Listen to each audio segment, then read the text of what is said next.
सखी रे रजऊ हमार हो यरऊ ना डली है दे वरऊ ना डली है रंगवा डली है भातार हो यरऊ ना डली है वरऊ ना डली है वरऊ ना डली है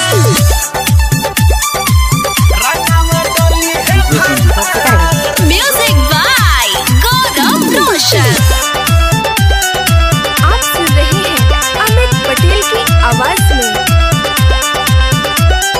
पुआ पूरी तरुआ या भरुआ बनाई रजऊ के अपना पसंद से खियाई पुआ पूरी तरुआ या भरुआ बनाई पिया जी के अपना पसंद से खियाई जब मन डली है सखी रे निकली है देखी देखी लोग भले के तनो भी जली है यरऊ ना डली है दे वरऊ ना डली है रंगवा डली है भातार हो होली भरल होंगे में डुबकी लगाई है सखी रे रजऊ हमार हो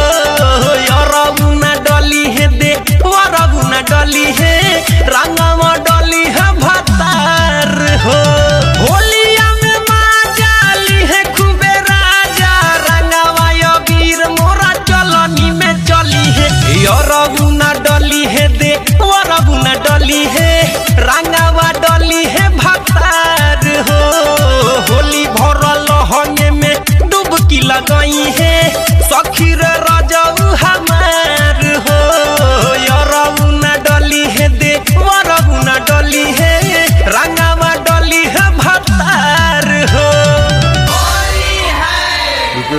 শিকার গেছে।